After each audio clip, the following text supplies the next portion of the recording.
Chapter 15, Buddhist Eschatology, the Promise of a Future Buddha, Part 1, from Pali Scripture. Written and produced by Thomas Tyseal, copyright Thomas Tyseal unless otherwise noted. Gentle listeners and readers, to make things easier to follow, I'll depart from my usual practice of showing a lot of scripture in these presentations, and for this chapter, mostly summarize what can otherwise be very long passages. Rest assured, however, that I will try to present the context fairly and to interpret metaphors, metonyms, and hyperbole into reasonable suggestions. So sit back and enjoy the show. Buddhist views of end-time occurrences and the appearance of a Redeemer developed over a long period of time and are varied. 3 passages in the Digha Nikaya, the Long Discourses of the Pali Canon, the earliest Buddhist scriptures, laid a foundation for belief in the return of Buddha, and a 4th passage provided a title for the Promised One. The first passage is the Mahapadana Sutra. It explained that there have been 6 fully enlightened previous Buddhas, arahants, prior to Gotama, thus laying a foundation for a future Buddha. Gotama listed Kassapa as the Buddha before himself. We'll encounter Kassapa again in this chapter. He's significant. Curiously, and echoing biblical claims that the ancients lived longer lives, the Mahapadana Sutra says that lifespan during the time of the earliest Buddha, 91 eons ago, was 80,000 years. Lifespan then decreased to 70, 60, 40, 30, and 20,000 years, with each succeeding Buddha, till during the time of Gotama, he noted that people rarely lived past the age of 100. There is, of course, no evidence that the ancients lived absurdly long lifespans, so the meaning is open to interpretation. In general, the passage may suggest that the length of religious dispensations, the length of time between great spiritual teachers, have been getting progressively shorter.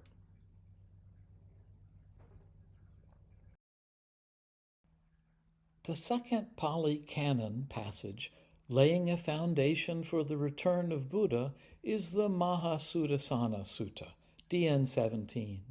It described a past righteous king named Mahasudasana, meaning having a glorious, easy-to-perceive appearance. The king had 7 fantastic treasures: a mystical wheel, an elephant, a horse, a jewel, a woman, a householder who can see and reveal hidden treasures, and a chief of staff. He also had 4 heavenly blessings: being attractive, long-lived, rarely sick, and loved by all. The king resolved to become a wheel-turning monarch, turning the wheel treasure, which had a rim, a hub, and 1,000 spokes.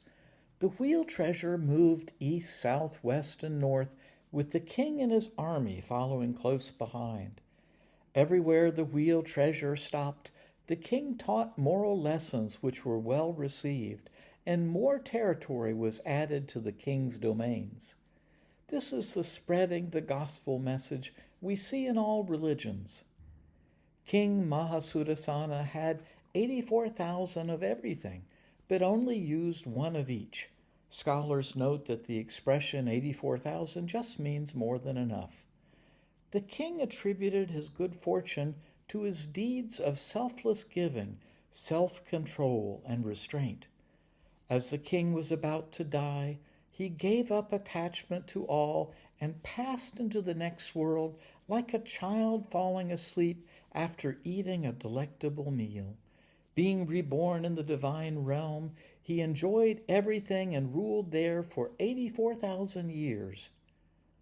Gotama then exclaimed that he, Gotama, was Mahasudasana at that time, thus laying a foundation for the pre-existence of God's chosen ones even as Jesus said, "Before Abraham was, I am."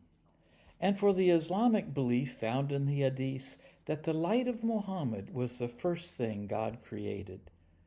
This sutta also established the principle that Buddhas can be rulers. In biblical terms, they can be a king of kings, and just as in the Bible, the government can be upon their shoulders. The third Pali Canon text laying a foundation for the return of Buddha is the Agana Sutra, DN 27. It explains how Dhamma, or Dharma in Sanskrit, the eternal moral teachings of Buddha, are the best thing for people in this life and the next as well, and that salvation does not depend on one's class, but on following the Dhamma. The sutta explains how the universe goes through cycles of contraction and expansion. When it contracts, self-luminous creatures are mostly born in the realm of light, where they feed on delight. At the last contraction, the earth is formed, and as expansion begins, some of these luminous beings are attracted to the earth, where they taste things of the earth and begin to crave them. First they feed on sweet earth, then mushroom-like plants, then cassava-like plants, then rice-like plants. As their diet evolves, the luminous creatures take on more physical characteristics, eventually becoming the humans we know today. As these luminous beings become corporeal, the verses say the handsome ones begin to despise the ugly ones and become arrogant. Also, some of these once luminous, now human beings engage in sex, grow lustful and lazy, and this leads to rice shortages, stealing land, lying, punishment, and the need for rulers, katyas, to make judgment. The verses say that others choose to put aside evil and become religious, becoming Brahmins, while others become merchants, Vaishyas, and others hunters, Sudras. In such a manner, the four castes familiar to Hindus were created, but caste, the verses say, do not determine virtue. Anyone of any class can become virtuous. The fate of society was thus shaped by the actions, karma, of its varying members. While not specifically mentioning a future Buddha, this sutta describes a slow process of spiritual deterioration that brings about corporeal evolution. Thus the need for periodic social reaffirmation of Dhamma through the appearance of future Buddhas was established. The verses also affirm the existence of a spiritual world beyond this one, and it explains that we are all initially born of light, and that it is our own actions that cause our deterioration. The Chakravarti Sutra begins with the Buddha telling monks to be islands unto yourselves, be a refuge unto yourselves, with no other refuge. Let the Dhamma be your island, let the Dhamma be your refuge, with no other refuge.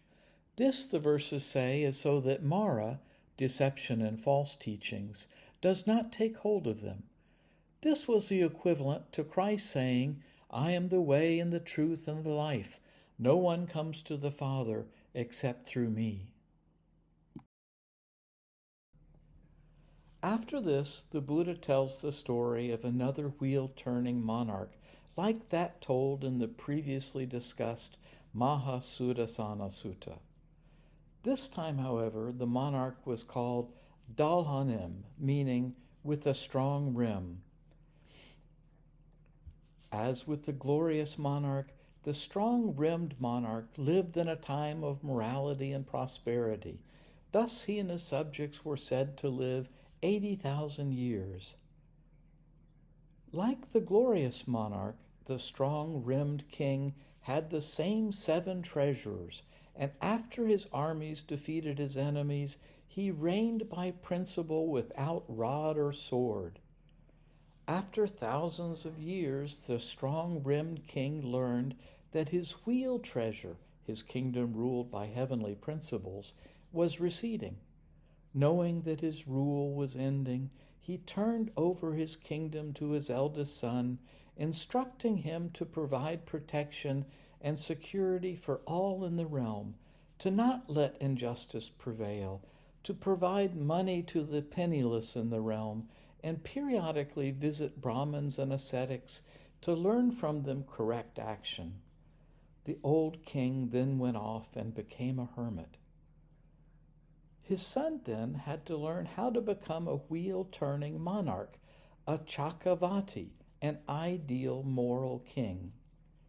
As his son learned the proper ways, he went forth to teach the Dhamma. Do not kill living creatures. Do not steal. Do not commit sexual misconduct. Do not lie. Do not drink liquor. Maintain the current level of taxation. Thus his kingdom expanded. The cycle of the rule by noble, very long-lived, wheel-treasure-turning kings went on for a long time, as each king lived a very long time. The 7 very long generations, each time a noble king died, rule passed to his eldest son, who then learned and practiced skillful, that is, moral ways. When the 7th king died, however, his son decided to rule by his own ideas. He did not follow all the instructions for a wheel treasure turning king, and this resulted in the deterioration of the kingdom. The Buddha explained how this failure led to disastrous consequences. And so, mendicants, from not providing money to the penniless, poverty became widespread. When poverty was widespread, theft became widespread. When theft was widespread, swords became widespread. When swords were widespread, killing living creatures became widespread. And for the sentient beings among whom killing was widespread, their lifespan and beauty declined. Those people lived for 80,000 years, but their children lived for 40,000 years. Conditions continued to deteriorate over the succeeding generations until people rarely lived to 100 years and their children for even less. At that time, the verses say, the people will see each other as beasts, and there will be much killing. The image here shows the result, as Yama, the god of death, devours those caught by the 12 links of dependent origination, the outer ring, and the 6 realms of the wheel of life, the bhavachaka, shown by the inner labeled ring. At the center are symbols for the 3 delusions, the pig representing ignorance, the snake, anger, and the rooster, attachment. Gotama then shifted from talking about once upon a time to there will come a time. That is, he shifted from a story about the past to a prophecy about the future. Then we learn from Buddha in the Chakravarti Sutra that in the future some will reject immorality that has become pervasive and, banding together, will hide in the jungles, forests, and mountains to be free from evil. Then, after 7 days, clearly a figurative expression, as they relearn skillful, that is, moral ways, those who had band together will become as brothers, though previously they were foes, and as they advance spiritually, their lifespan will begin to increase until it attains the level of the ancients. This is clearly a prophecy that in the future enemies will become friends. In biblical terms, the wolf will dwell with the lamb, as Isaiah 11:6 prophesied. The verses then say that the old royal capital, Varanasi, will be renamed Ketumati. Ketu means bright or glorious in appearance in Sanskrit. Ketumati, the verses say, will be successful, prosperous, populous, full of people with plenty of food. This is the Buddhist equivalent of the New Jerusalem that Christians await and as foretold in Revelation 21:2. The verses then say that there will be 84,000 cities in black plum tree land when that time comes.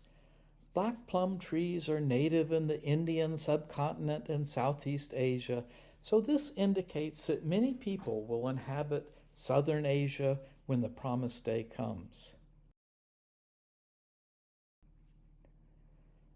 Gotama then explained that a wheel-turning monarch named Sankha, meaning Conch-shell, will arise during this time. The Sankha, Conch-shell, was used in ancient times to gather people together and to communicate military orders at a distance. Gotama explained that after conquering people and lands, Sankha will reign by principle, without rod or sword. This then is the new earth, promised in both the Hebrew Bible and the New Testament, when God will have his dwelling place among the people.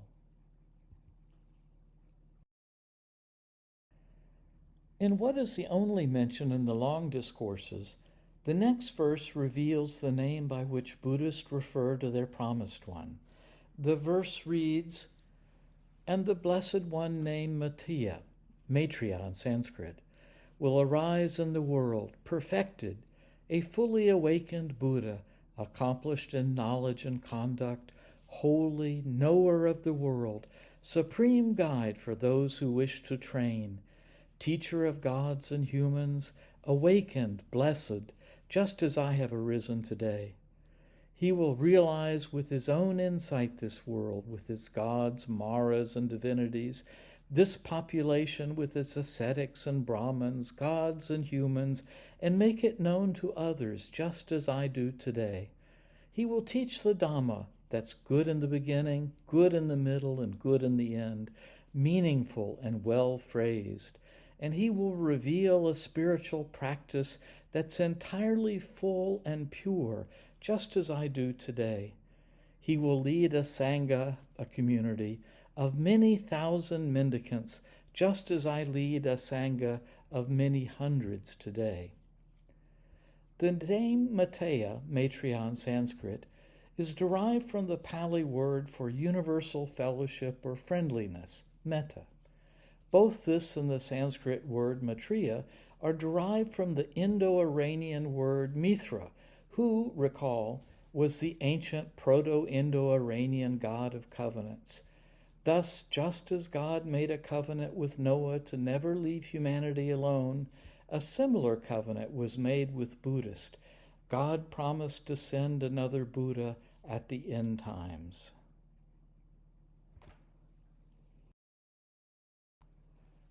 A common depiction of Maitreya, or Maitreya in Sanskrit, is shown here.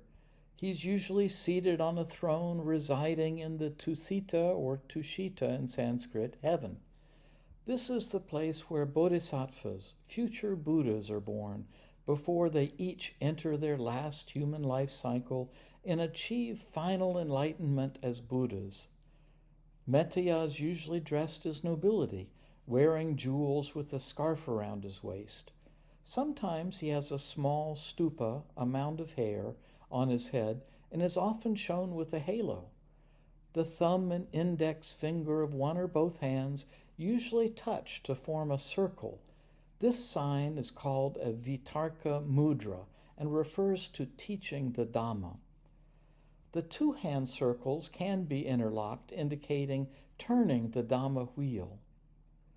One of his hands can also be upraised in what is called the abhaya mudra, which means fear not, or it can hold a flask or pot containing the elixir of life, the kamandalu.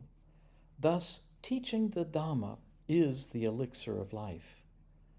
Accompanying him, as we see here, we often find the wheel of Dhamma, a dharma chakra in Sanskrit, behind him. He may also have 5 ornaments on his headdress, indicating that Maitreya will be the 5th Buddha.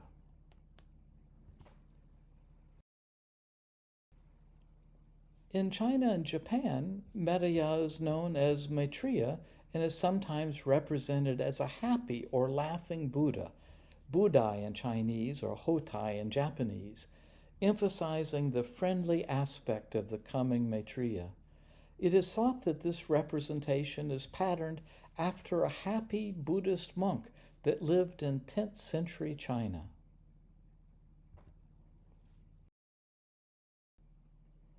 Continuing the discourse of the universal monarch, the Chakravarti Sutra, the verses then say, "Then King Sankha will have the sacrificial post once built by King Mahapadana raised up. This post was where a prized horse was sacrificed in Vedic ritual after he had roamed free for a year, with all the land over which he roamed now being claimed by the king. The indication is that this coming king will claim sovereignty over new lands. Whether this is a temporal or spiritual sovereignty is not clear. Having reigned, the verses say, King Sankha will abdicate, offering charity to ascetics and Brahmins, paupers, vagrants, supplicants, and beggars. Then, having shaved off his hair and beard and dressed in ochre robes, he will go forth from the lay life to homelessness in the Buddha Maitreya's presence." The indication may be that in the future, two spiritual sovereigns will arise, one Sankha and the other Maitreya. The Chakravarti Sutra explains that social order is dependent on following ancient received wisdom, and that it deteriorates when rulers rule by their own ideas. One wonders if this applies to our current time. The sutta also indicates that when social order declines, those committed to receive wisdom should isolate themselves from the evildoers and practice dharma, moral order, in hopes of a gradual restoration of order. This restoration appears to arrive through the appearance of a conquering monarch, Sankha, who in the end gives his kingdom to one, the Maitreya, who resembles the glorious appearing one in the Mahasudasana Sutta.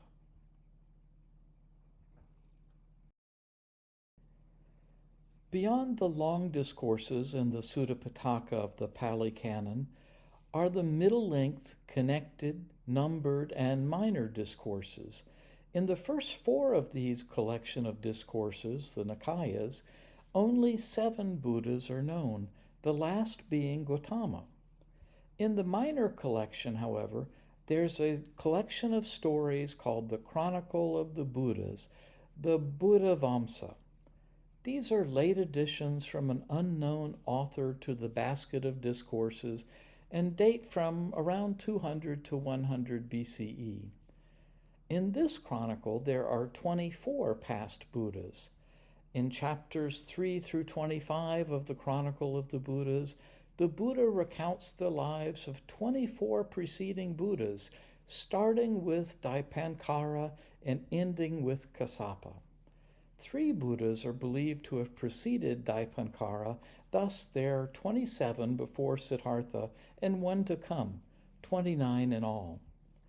The chronicle also describes the Buddha's experience with each of these previous Buddhas when he was still a Buddha to be, a bodhisattva.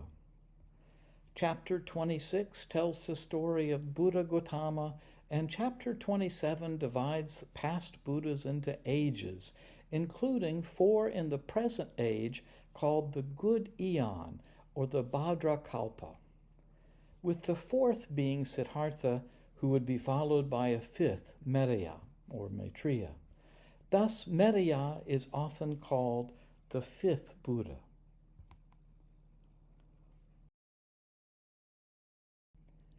In the minor collection, the Digha Nikaya of the Pali Canon, there are also several short verses that speak of an ascetic named Bavari, who had several disciples. Bavari and his followers were taught by the historic Buddha, Gotama, and achieved enlightenment. One of the disciples of Bavari was named Maitreya, or Maitreya.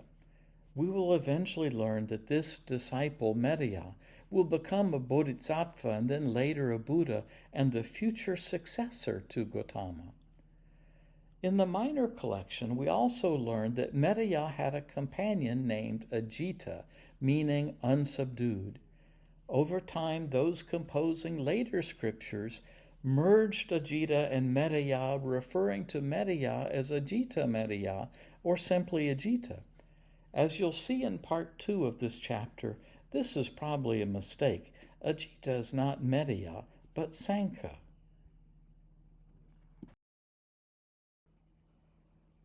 As with all religions, scholars debate the meaning of the complex prophecies in the Pali Canon regarding the future Buddha. Buddhist scriptures are clear, however, in that there have been many past Buddhas, though the numbers vary.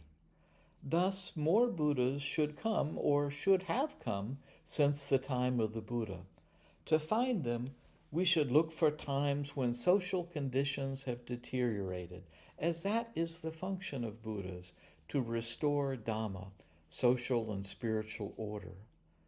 It's worth thinking about if these prophecies may have been fulfilled, and even if we are currently in times that call for a Buddha. Pali scripture is also clear that past Buddhas have exercised authority over dominions. Thus, Buddhas that have or will come can too.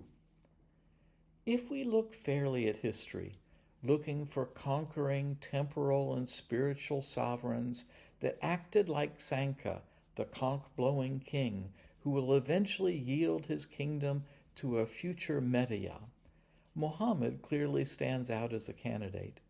Note that Islam conquered most of India and brought a vibrant spiritual civilization with it. Its goal of creating in the believer a serene soul, detached and pleasing to God, also resonates with the Buddha's teaching. The trouble is, this spiritual civilization faded, and Islam has since been beset with insurmountable difficulties.